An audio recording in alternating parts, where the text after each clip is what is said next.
بسم الله الرحمن الرحيم.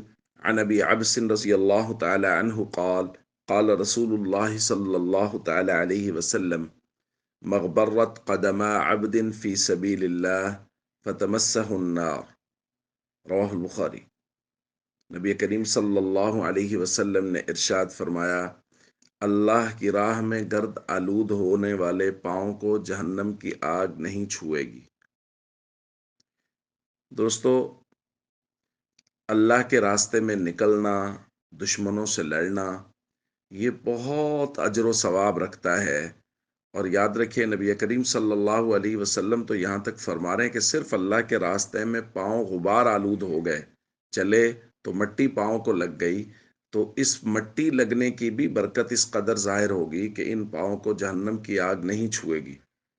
اور جو لوگ اللہ کے راستے میں لڑے، انہوں نے اللہ کے راستے میں قتال کیا، پھر وہ اللہ کے راستے میں زخمی ہوئے، پھر وہ اللہ کے راستے میں شہید ہوئے، ان لوگوں کا اجر اور مرتبہ تو بہت بلند ہے۔ یہاں فی سبیل اللہ کا مفہوم عام ہو سکتا ہے، لیکن اس سے جو اس کا مفہوم اولی ہے، سب سے پہلے جو اس کا مفہوم مراد لیا جائے گا وہ جہاد فی سبیل اللہ ہے، کہ جہاد فی سبیل اللہ میں اگر کسی کے پاؤں غبار آلود ہوئے ہیں تو پھر جہنم کی آگ اس کو نہیں چھوئے گی۔ یہ اللہ کا قانون اور ضابطہ ہے۔ دوستو، اس وقت جو حالات ہیں غزہ کے مسلمانوں کے اور فلسطین کے مسلمانوں کے، ان کے تو سینے زخمی ہوئے ہیں، وہ لوگ تو اللہ کے راستے میں اپنی جان قربان کر کے گئے ہیں۔ تو کم از کم ہماری یہ ذمہ داری تو ضرور بنتی ہے کہ ہم ان کے شانہ بشانہ جہاں تک ہم سے ممکن ہے کھڑے ہوں۔ ہم ان کے دشمنوں کی مصنوعات کا بائیکاٹ کر سکتے ہیں، ہم وہ کریں۔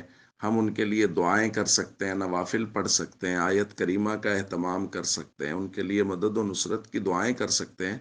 جہاں تک ہو سکے ہم اپنے ان بھائیوں کا تعاون کریں اور ان کے لیے مدد و نصرت کی دعائیں کریں۔ السلام علیکم ورحمۃ اللہ وبرکاتہ۔